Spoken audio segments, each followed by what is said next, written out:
Assalamualaikum warahmatullahi wabarakatuh. Perkenalkan, nama saya Dianita Bujirambe, NIM 17201090 dari kelompok 1. Dan pada kesempatan ini di sini saya akan membuat tentang video dakwah singkat, yaitu untuk memenuhi tugas mata kuliah dakwah Islamiyah. Dan pada kesempatan kali ini di sini saya akan membawakan materi dakwah, yaitu tentang sabar.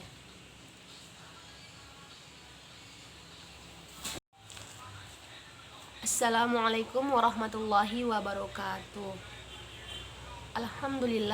Alhamdulillahirabbil alamin, wassalatu wassalamu ala asrofil anbiya'i wal mursalin wa ala alihi wa sahbihi ajmain. Amma ba'du.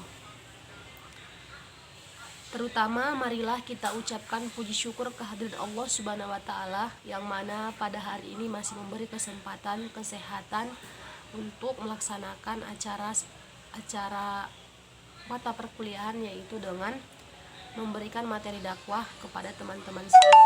Dan sholawat salam bertangkikan salam kita hadiahkan kepada Nabi besar junjungan Muhammad Sallallahu Alaihi Wasallam dengan berlafazkan Allahumma sholli ala sayyidina Muhammad wa ala ali sayyidina Muhammad. Semoga kelak kita akan mendapat syafaat di akhir kelak. Amin amin amin ya rabbal alamin. Pada kesempatan yang berbahagia ini, saya sebagai dai ingin menyampaikan ataupun menjelaskan, yaitu sedikit tentang kesabaran. Yang mana di sini saya akan menjelaskan keutamaan serta keuntungan dari bersabar. Yang dimana kata sabar itu kita ketahui berasal dari bahasa Arab, yaitu sobaro yasbiru, yang artinya menahan. Yang mana secara luas sabar itu ialah menahan rasa emosi, ataupun ketika kita diberi ujian itu kita tidak boleh mengeluh. Dan sebagai contohnya, sabar itu kita bisa dapat lihat ketika di bulan Ramadan, yang dimana pun kita harus menahan. Sabar itu kan menahan.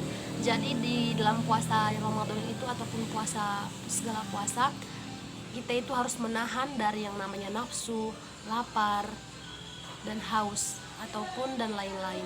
Nah, memang sabar ini mengucapkannya saja yang mudah, namun mengimplementasikannya dalam kehidupan sendiri itu sangatlah sulit. Dan dalam sabar ini tidak semua orang itu bisa meraih kemenangan ataupun kenikmatan dari rasa sabar itu. Karena kan rasa sabar ini ataupun menerapkan sabar ini sangatlah sulit, karena banyak yang mau kita jagakan dari diri kita, baik lingkungan ataupun hawa nafsu ataupun kezoliman yang pernah kita lakukan sebelumnya. Nah, sabar ini memang sangatlah ringan mengatakannya, namun sangatlah sulit untuk menerapkannya. Nah, di sini saya akan menjelaskan tentang cara-cara melatih kesabaran kita. Baiklah, di sini saya akan menjelaskan tentang cara-cara bersabar menurut Islam agar tetap tegar ataupun tetap kuat dalam menghadapi masalah yang akan kita hadapi. Yang pertama itu, niatkan karena Allah Ta'ala. Kita sabar itu karena Allah Ta'ala, karena innallaha ma'as-sabirin.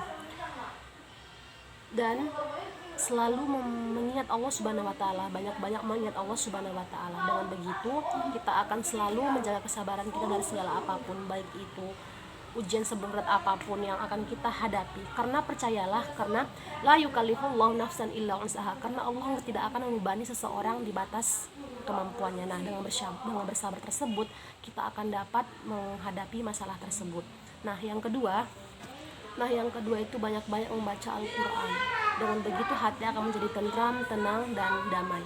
Nah, yang ketiga itu perbanyak puasa sunnah contohnya. Dengan begitu kita akan menahan, sehingga kesabaran kita pun akan terlatih, dan apabila menghadapi ujian ataupun cobaan akan tegar menghadapinya. Dan perbanyak zikir kepada Allah Subhanahu wa taala, senantiasa kita akan terjaga dari segala apapun itu. Selalu berpikir positif, yaitu selalu berhusnuzon terhadap sesuatu apapun, jangan langsung seuzon. Dengan begitu kan sabar kita pun akan semakin terlatih dengan berpikir positif, berhusnuzon kepada segala apapun yang terjadi ataupun segala yang terjadi kepada kita, karena itulah sesungguhnya yang terbaik dari Allah Subhanahu wa taala. Selalu ikhlas dan selalu bersyukur dengan apapun yang dimiliki. Nah, dengan cara yang saya sebutkan tadi, insya Allah kita akan selalu menjaga kesabaran kita, termasuk orang-orang yang tegar dan sabar dalam menghadapi kejadian apapun itu. Dan di sini saya akan menjelaskan tentang ayat Al-Quran yang menjelaskan tentang kesabaran, itu yang terdapat dalam Al-Quran surat Al-Baqarah ayat 153 yang berbunyi, A'udzubillahi minasyaitonirrajim, Bismillahirrahmanirrahim. Ya ayyuhalladzina amanu ista'inu bis-sabri was-shalah, innallaha ma'as sabirin. Yang artinya, hai orang-orang yang beriman, jadikanlah sabarmu dan sholatmu sebagai penolongmu, dan sesungguhnya Allah itu bersama orang-orang yang sabar. Nah, dalam ayat tersebut dijelaskan bahwasannya, dan jika kita ingin bersama Allah, maka kita harus menjadi orang yang sabar, karena sesungguhnya Allah itu bersama orang-orang yang sabar. Dan jika ingin menjadi orang yang berada di sisi Allah, maka kita harus senantiasa menjaga sabar dan sholat, karena sabar dan sholat itu adalah sebagai penolong. Nah, dari situ dapat disimpulkan bahwasanya sabar ini sangatlah memiliki keutamaan di sisi Allah Subhanahu wa taala, karena dapat memuliakan kita, yaitu sehingga tidak dapat bersama Allah, karena kan innallaha ma'as sabirin, karena Allah itu bersama orang-orang yang sabar. Nah, memang kata sabar ini sangatlah mudah untuk diucapkan, namun sangatlah sulit untuk diimplementasikan ataupun diaplikasikan dalam kehidupan sehari-hari.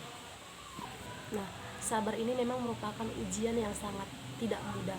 Namun dengan ketidakmudahan inilah Allah akan melihat seberapa besar ataupun seberapa tegar hambanya untuk menghadapi ujian ataupun cobaan yang diberikan, sehingga ia lolos dalam menghadapi ujian tersebut. Tapi yakinlah bahwasanya Allah itu berfirman dalam Al-Quran yang berbunyi, la yukallifullahu nafsan illa usaha, bahwa sesungguhnya Allah tidak akan memberikan ujian ataupun cobaan di batas kemampuan sang hambanya. Nah, percayalah bahwa Allah adalah tempat terbaik dan tempat untuk memohon dan meminta segala apapun yang kita inginkan. Jadi seperti yang saya sebutkan sebelumnya, jika kita ingin menjadi orang-orang yang selalu bersabar, maka kita harus selalu menjaga diri kita untuk senantiasa mengingat Allah Subhanahu wa taala dengan berhusnuzon, berpikir positif, dan selalu beristighfar, dan senantiasa kita akan dijaga Allah serta orang-orang yang dimuliakan oleh Allah Subhanahu wa taala. Nah, cukup sekianlah dai ataupun dakwah singkat ini, dan saya sudahi. Apabila ada memang kata-kata saya yang salah ataupun janggal, saya mohon ampun, dan kepada Allah saya mohon maaf. Dan saya sudahi. Wabillahi taufiq wal hidayah. Assalamualaikum warahmatullahi wabarakatuh.